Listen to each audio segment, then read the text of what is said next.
The 20th of April 1945. Fires were raging in Berlin. As buildings were pulverized by Soviet artillery and tanks, families hid in terror, awaiting the final onslaught of the Red Army. Hitler's 1,000-year Reich had lasted barely 12 years. He had failed to deliver his promised land, and now his people were paying the ultimate price in blood and destruction. As the devastation raged overhead, deep below ground inside the steel and concrete Führer bunker, a bizarre ritual was being played out. Hitler's birthday party.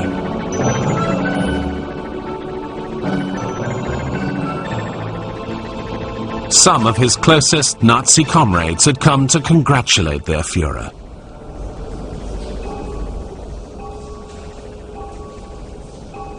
"15 meters beneath the gardens of the Reich Chancellery, Hitler sat in his cramped quarters eating cake. Eva Braun, his mistress for the past 12 years, was with him.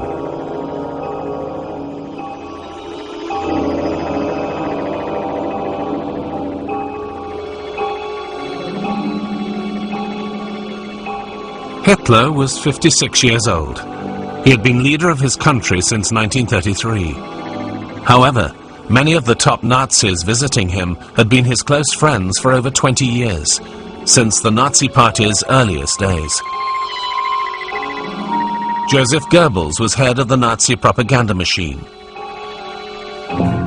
He joined the National Socialist Party in 1922. Heinrich Himmler, head of the SS, had stood by Hitler in his failed beer hall putsch of 1923. Hermann Goering, flamboyant commander of the Luftwaffe, had also been at the failed Nazi rebellion. An injury sustained there had led to his morphine addiction. Martin Bormann, Hitler's private secretary, had committed murder for the Nazi Party in 1923 and had been sentenced to 10 years. But there was one old comrade missing from this bizarre birthday gathering. One man who most certainly would have been with him in the bunker in these last days of the Third Reich. And behind this notable absence lay one of Hitler's most notorious acts of treachery.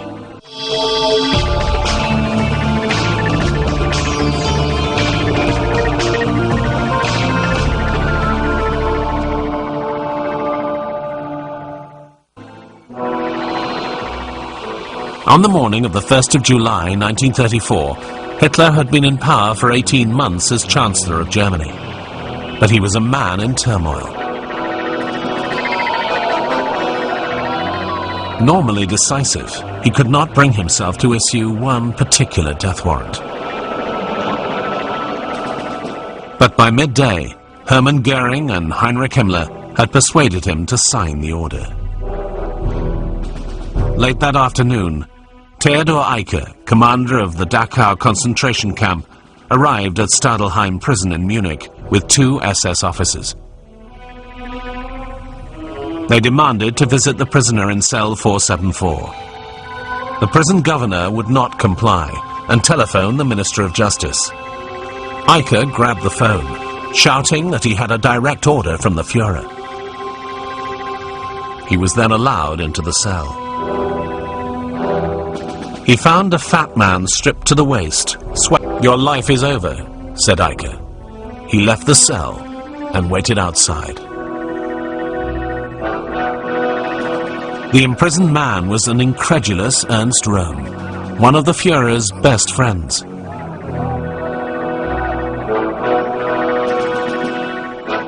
He'd supported Hitler during the failed beer hall putsch of 1923.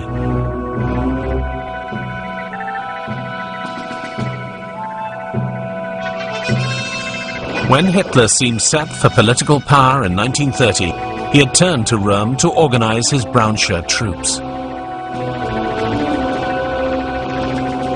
The two men could not have been closer. Hearing no sound inside the cell, Eicher opened the door and entered with an SS officer. 3 shots then rang out, and Röhm slumped to the ground. "My Führer," he gasped. "My Führer." Röhm was dead, killed on the orders of his best friend. Why did Hitler betray one of his closest supporters? Ernst Röhm was born in Munich, Bavaria in November 1887. Commissioned just prior to 1914, he served in the German army during the First World War. He was a natural soldier and enjoyed the camaraderie of the trenches. In the thick of the action at the front, he took many risks. Wounded several times, Röhm was permanently scarred by a gunshot to the face.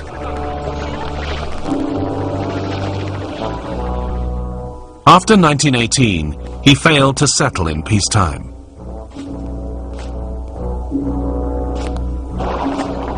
Like other disillusioned veterans of the war, he was sympathetic towards the nationalist armed groups called Freikorps. In the wake of defeat, hunger and chaos consumed Germany as the economy collapsed.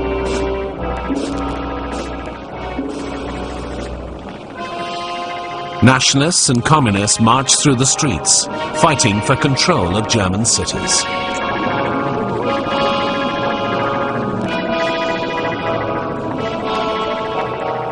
Röhm remained in the army, serving as a captain. He began to store weapons at a secret location near Munich. In 1919, he gave his support to Franz Ritter von Epp, fighting against Munich's left-wing government. It was valuable revolutionary experience for Röhm.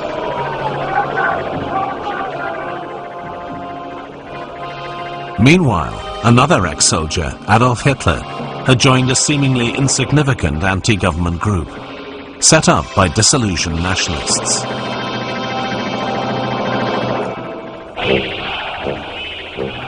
From the outset, the Nazi Party took on the style of a military organization.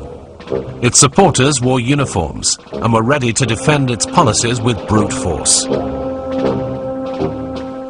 Röhm was immediately drawn to the revolutionary politics of the Nazis, and soon became one of Hitler's earliest supporters. It was the start of a friendship that was to wreak havoc in the years to come.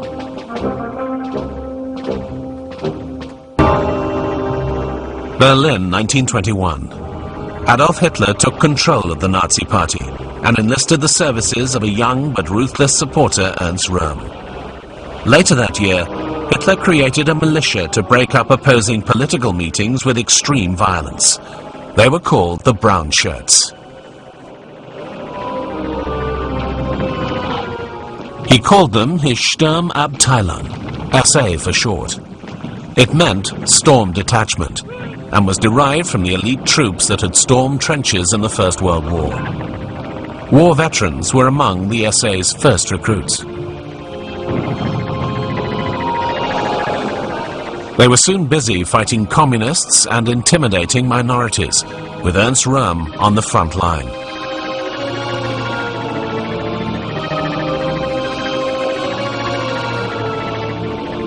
Röhm relished his new sense of power and dreamed of transforming the SA into a revolutionary juggernaut.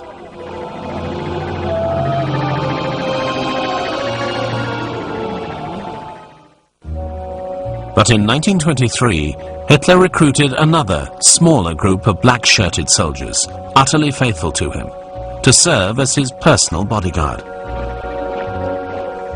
These were called the Schutzstaffel, or SS, and were placed under the command of Heinrich Himmler. There was immediate tension between the two groups, with Himmler under Röhm's direct command. Little did Röhm guess that Himmler would later play a crucial role in his downfall.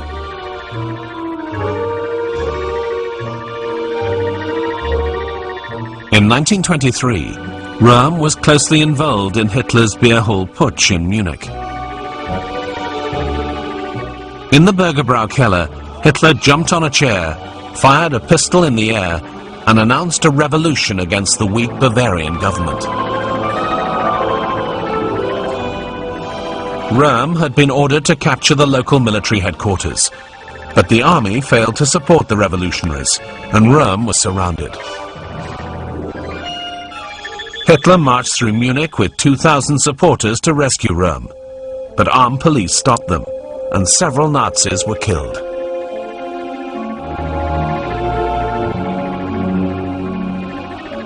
Hitler was arrested and spent 9 months in prison. It was during his incarceration that he wrote his infamous political testimony, Mein Kampf, My Struggle.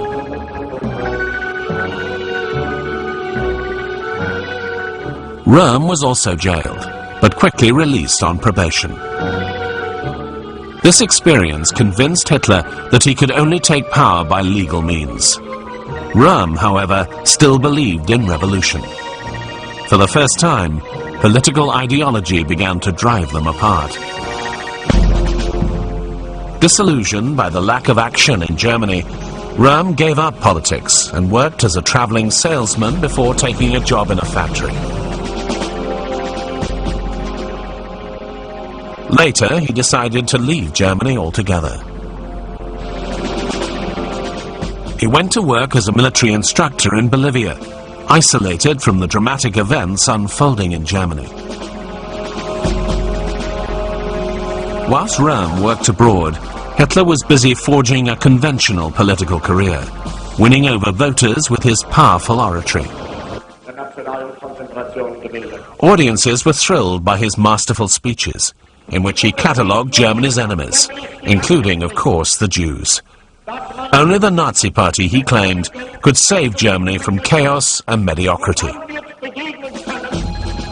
Hitler's determined rise to political power was aided by the severe economic problems that had affected Germany since the Wall Street crash of 1929. A year later, Hitler won more than 6 million votes, and 107 Nazi Party delegates were elected to the Reichstag, making them Germany's second largest party.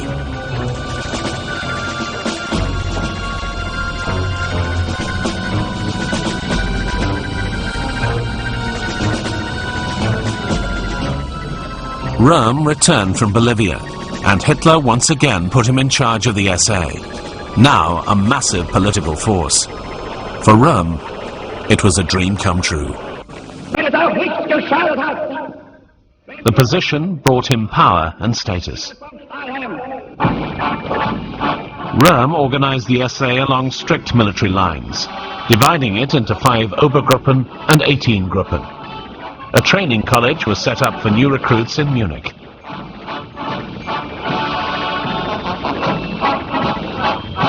The brown shirts were to take command of the streets, preventing any other political party, especially the communists, from taking power through violence.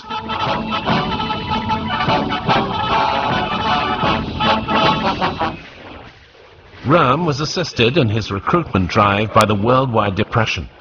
Many unemployed Germans rushed to join the SA.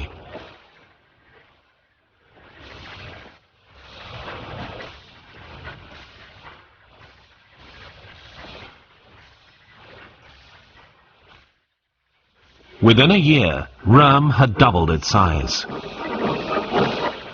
By the end of 1932, there were over 500,000 brown shirts. A formidable force.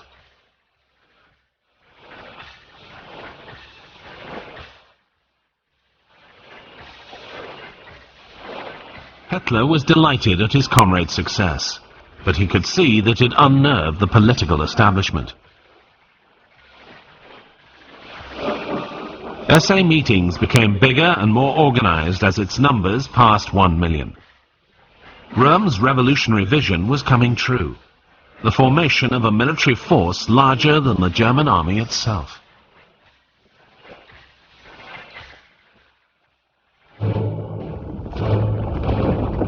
The army at this time was professional but small, drastically reduced in size and power by the post-war Treaty of Versailles.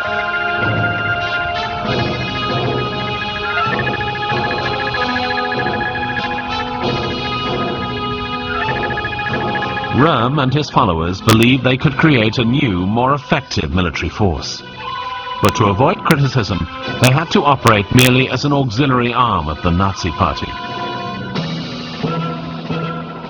Meanwhile, the smaller SS, under the command of Heinrich Himmler, remained subordinate to Röhm and the SA.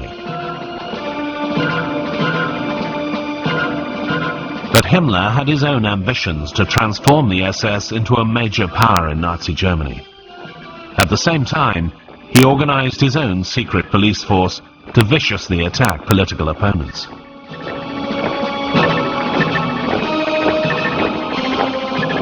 Alarmed by the violent action of the SA, the government banned political parties from wearing uniforms.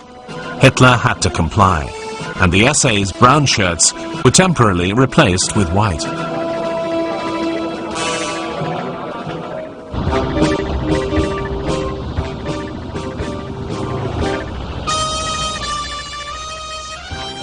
But there was further trouble ahead. Amid the artistic and sexual freedom of the 1920s, homosexuals had been increasingly open. The brown shirts were accused of leading scandalous sex lives.